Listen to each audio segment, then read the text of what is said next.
Nous allons présenter donc aux élus jeudi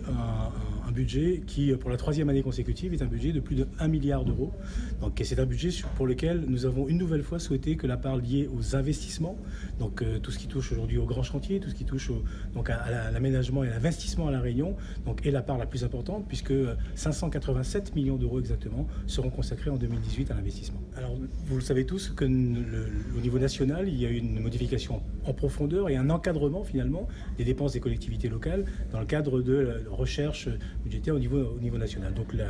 l'État a fait le choix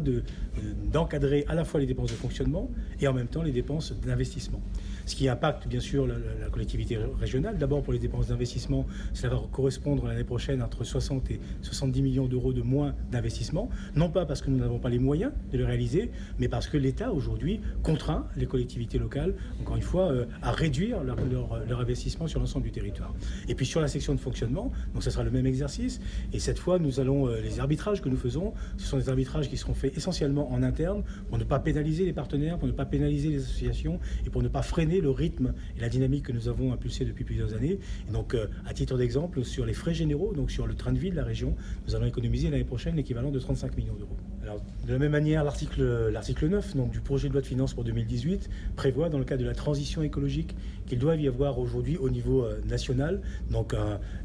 rapprochement finalement, une convergence entre le prix du gazole et le prix de l'essence. Tout ça pour amener effectivement à ce que progressivement on tourne le dos donc aux économies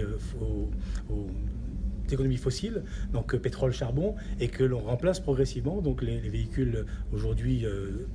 polluants par des véhicules propres, donc hybrides ou électriques. Donc cela veut dire concrètement que pour l'ensemble du territoire national, et la région n'échappe pas à cette règle qui a été fixée, donc on aura l'année prochaine une augmentation donc, du prix du gazole, une augmentation du prix de l'essence, donc de l'ordre de 3 centimes d'un côté et de l'ordre de 5 à 6 centimes de l'autre. Et dans le même temps, ce que nous souhaitons à la région, c'est accompagner finalement ce mouvement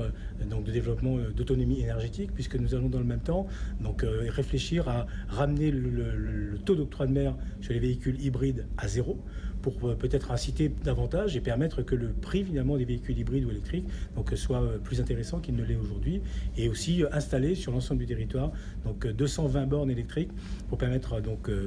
quelle que soit la commune, quels que soient les quartiers, de pouvoir se réapprovisionner progressivement. Donc il y a un travail qui doit être mené aujourd'hui, qui est fait donc, au niveau national avec un impact au niveau local.